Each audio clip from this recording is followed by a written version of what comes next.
Probably when I was about 16 and in a punk band, I liked the idea of being a rock star. That ended the day that somebody in an audience threw a beer can. And many beer cans have been thrown at many bands over the years, and I believe it's one of the things that you simply get on with. But this one was full, and it hit me just there, and I wound up having to go off to hospital to get sewn up. And my enthusiasm for being a rock and roll star waned immediately at that point. I thought, you know, there are probably other things you can do. And the great thing about being a writer is nobody ever throws full beer cans at you. They just don't. There are lots of culture stories that I haven't worked with.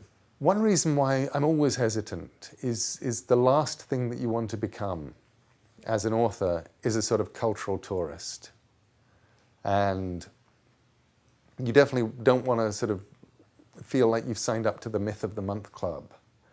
And there was definitely, while I was doing Sandman, a little bit in American Gods, that feeling that, you know, if I did it wrong, if I did it without respect, I could become some kind of cultural tourist. But having said that, there are places that I would still love to go. If you go and see something, you will always come away with things that are brighter, sharper, and stranger than you could have imagined.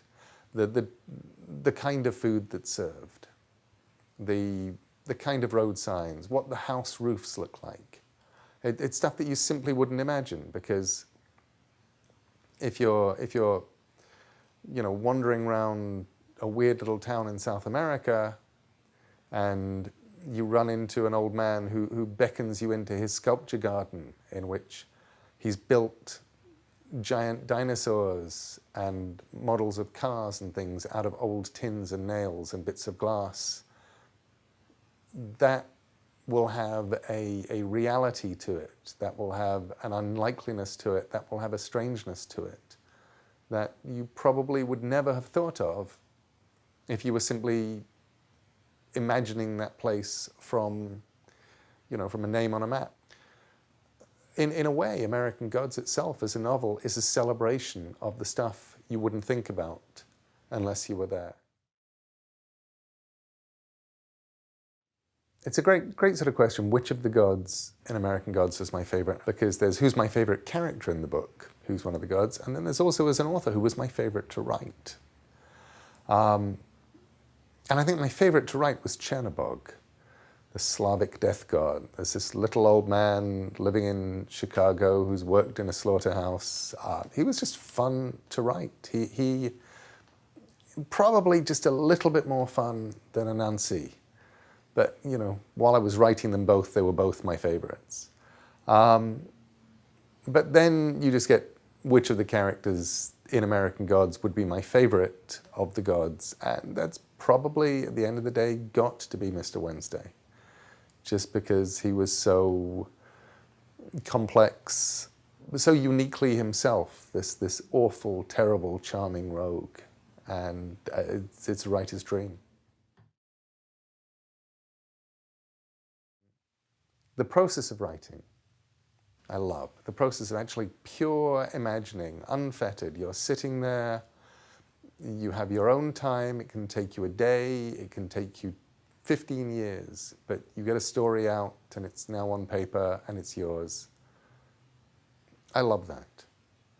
The process of standing up in front of an audience and reading them a whole story and watching an audience gasp or hold their breath or laugh as you get to bits in the story that make things happen. That's an absolutely magical bit.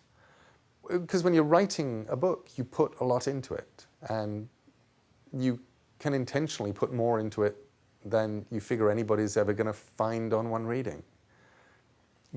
And you know that most readers aren't going to come back for a second reading or a third, but when they do, and when they read it every year or every few years and they find something else in there, then you sort of feel that all of the work you spent, you know, the 2 years that I spent putting that book together are worth it.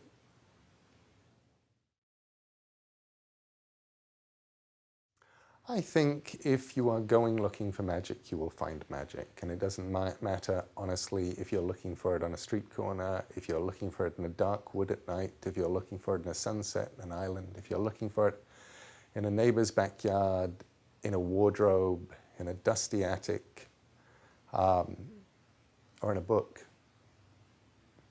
There's magic waiting, and you can find it. You just have to go and look for it.